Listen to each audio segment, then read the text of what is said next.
আমরা দেখেছি যে যোগ্য এবং অযোগ্যদের পৃথকীকরণ করা গেল না বলেই 2016 সালের পুরো 26,000 প্যানেলকে বাতিল করতে বাধ্য হলেন সুপ্রিম কোর্ট।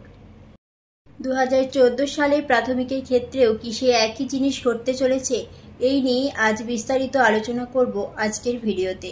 নমস্কার বন্ধুরা, welcome back to my channel Bengali job news. তো আজকের ভিডিওটি তোমাদের জন্য খুবই গুরুত্বপূর্ণ হতে চলেছে।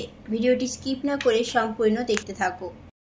আমরা দেখেছি যে 2014 সালে যে প্রাথমিকের টেট পরীক্ষা নেওয়া হয় সেখানে টোটাল 32,000 ক্যান্ডিডেট যারা প্রাথমিকে নিয়োগ পান এবং 2017 সালেই তারা চাকরিতে যোগ দেন।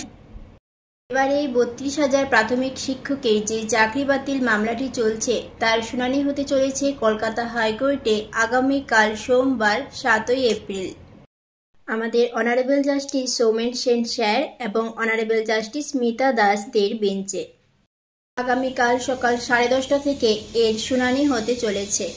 এবার সবচেয়ে গুরুত্বপূর্ণ বিষয় হলো যে এই যে 32,000 প্রাইমারি শিক্ষকদের যে মামলাটি চলছে এদের মধ্যে কারা যোগ্য এবং কারা অযোগ্য রয়েছে সেটি কি নির্ধারণ করা যাবে, নাকি এই 32,000 প্রাইমারি শিক্ষকের ভবিষ্যতেও 26,000 এসএসসি যে শিক্ষকের পুরো প্যানেল বাতিল হলো তাদের মতোই হতে চলেছে।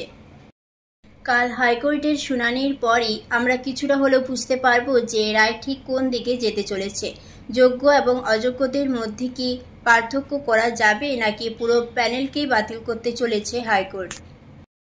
পর্ষদ কি উপযুক্ত প্রমাণ হাইকোর্টের সামনে তুলে ধরতে পারবেন? যদি পর্ষদ হাইকোর্টকে উপযুক্ত প্রমাণ দিয়ে থাকেন এই 32,000 যে প্রাইমারি কেসটি চলছে, তাহলে অবশ্যই যোগ্য এবং অযোগ্যদের মধ্যে পার্থক্য করা যাবে এবং অযোগ্যরা চাকরি থেকে বাতিল হবে এবং যোগ্যরা তাদের সম্মানের ফিরে পেয়ে তারা আবার চাকরিতে অংশ নেবেন।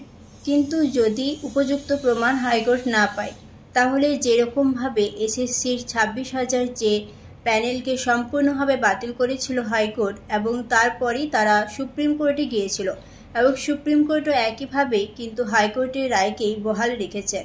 তো সেক্ষেত্রে এদের পক্ষে অর্থাৎ 32,000 যে প্রাইমারি শিক্ষক রয়েছে তাদের কথা বলছি, তাদের যদি কোনোভাবে উপযুক্ত প্রমাণের অভাবে যদি হাইকোর্ট পুরো প্যানেলকে বাতিল করে, তাদের একটি রাস্তা রয়েছে যে তারা হয়তো সেখান থেকে সুপ্রিম কোর্টে যেতে পারবে।